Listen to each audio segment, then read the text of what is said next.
There's a reason people don't like you.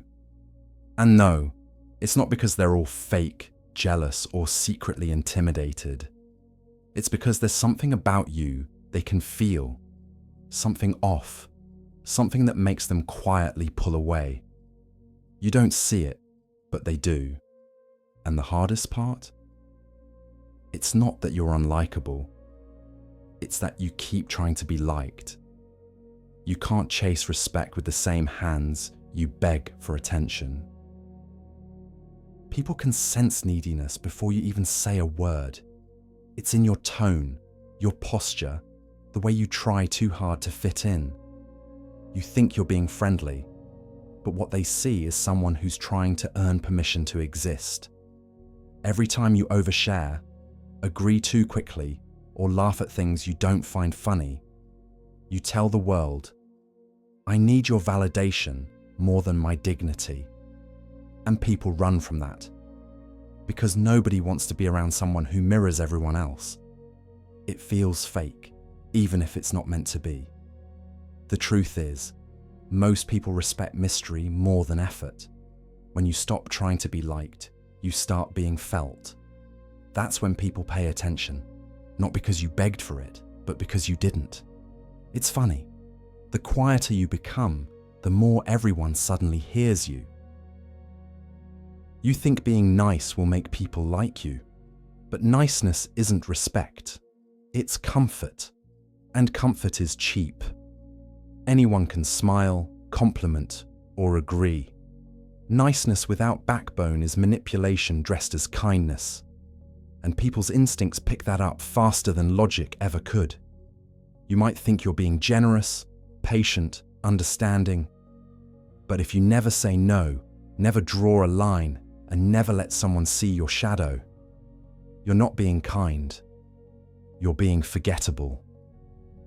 Connection requires friction. People bond through contrast, not conformity. The friends you remember most are the ones who challenged you, not the ones who nodded through everything. You become likable the moment you stop auditioning for approval. If people don't like you, it's often because you don't even know who you are yet. You change depending on who you're around. With one group, you talk deep. With another, you gossip. You adjust your energy, your opinions, even your tone, like a chameleon who's lost track of its own color. And here's the paradox. People like those who are grounded, even when they disagree with them. They don't have to like your opinions, but they have to feel that they're yours. Certainty has gravity. And right now, you float. Find a core, even if it's ugly, flawed, or unpopular. People respect identity more than perfection. Everyone wants to stand out, but few are willing to stand alone. Maybe you think being generous will earn you loyalty.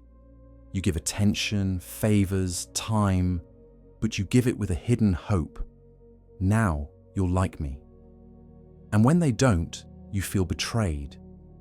Real generosity doesn't need an audience. When you give from abundance, it strengthens you. When you give from fear, it drains you, and everyone can feel it. The truth?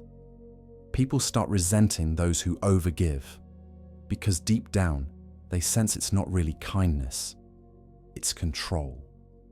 If your giving always has invisible strings, don't be surprised when people stop holding the other end. Sometimes the nicest people are just the most terrified of being abandoned.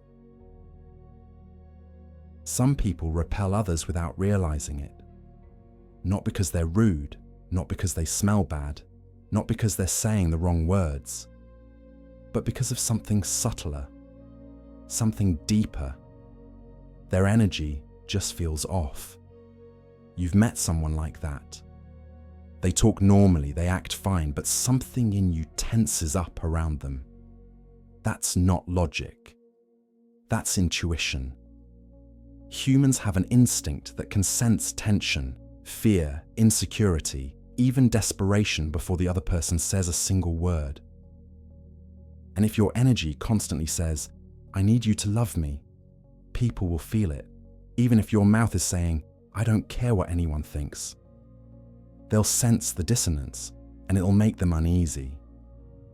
People who radiate peace don't have to try to be likable. They pull others in without effort because their calm is rare. You've probably felt that too. Someone who doesn't need attention, doesn't chase approval, doesn't rush to fill silences. You just feel good around them. You can breathe. The truth is, people like being around those who regulate their own emotions. If your mood depends on how others treat you, your presence becomes unpredictable. One day you're calm, the next you're anxious or distant, and people subconsciously start tiptoeing around you. Nobody wants to walk on emotional eggshells. If you want people to like you, fix your emotional climate. You can't attract peace when you keep broadcasting storms. And no, you don't fix it by pretending to be positive. Fake positivity feels just as off as desperation. You fix it by building self-respect quietly, through small wins, keeping promises to yourself, and learning to be proud even when no one's watching. The moment your self-worth stops depending on who texts you back, your energy changes. People start approaching you differently, not because you've changed your look, but because you finally stopped leaking your self-esteem into the room. It's ironic.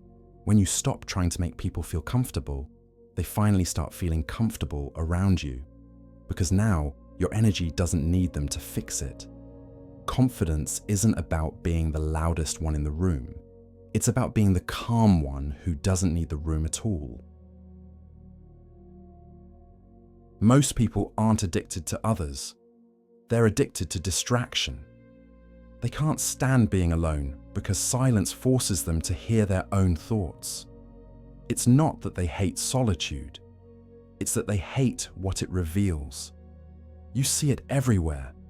The friend who jumps from relationship to relationship. The guy who can't stop texting people just to check in. The girl who keeps saying she's bored, even though she's surrounded by entertainment. They all have the same sickness. They need someone else to make them feel okay. But here's the irony. The people who are the most comfortable alone end up being the ones everyone wants to be around. Because solitude builds depth. It teaches you to stop reacting and start observing. It teaches you to enjoy your own presence instead of trying to fill every silence with noise. When you can sit alone without needing a screen, without reaching for validation, something strange happens. People start chasing your attention. Because calmness is magnetic. It's rare. It signals power. You stop being the person who begs for company. You become the person people feel lucky to be around. Because now, you don't drain anyone.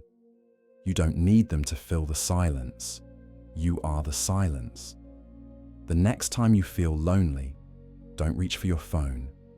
Don't scroll. Don't text the person who half likes you back. Sit there. Let the discomfort stretch. It's your mind detoxing from dependency. Every minute you survive your own company, you rebuild self-respect. And the next time you're around others, they'll feel it.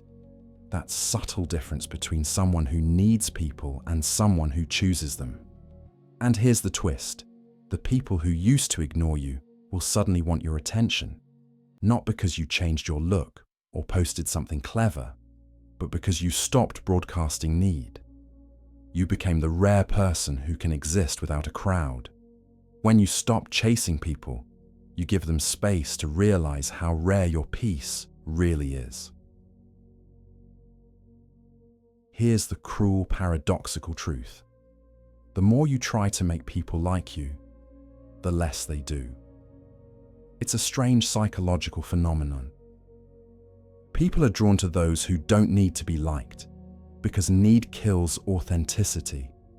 Think about it. You've never admired someone who tried to impress you.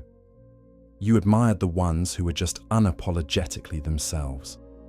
Calm, grounded, unbothered. They could say something bold, disagree with you, or even ignore you. And somehow, it made you respect them more. That's the paradox. Likability doesn't come from perfection. It comes from honesty. The willingness to show flaws, to have edges, to say no, even when it risks rejection.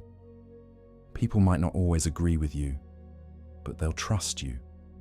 And trust is stronger than like. The truth is, you can't make everyone like you, and you're not supposed to. Trying to please everyone waters down who you are until there's nothing left to respect. You become a mirror reflecting whoever's standing in front of you, and nobody forms attachments to mirrors. You want people to like you? Start liking yourself. Not the filtered version, not the performance, but the version that exists when no one's watching.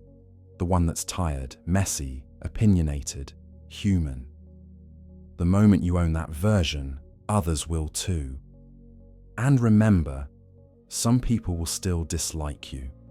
Not because you're wrong, but because you stopped needing them. Your peace threatens their chaos. Your confidence reminds them of their own uncertainty. That's not your problem. It's their mirror breaking. The people meant for you won't need you to shrink to fit their comfort. They'll meet you where you stand, even if you stand alone. You don't become likable by blending in. You become likable by standing out quietly and refusing to apologize for existing.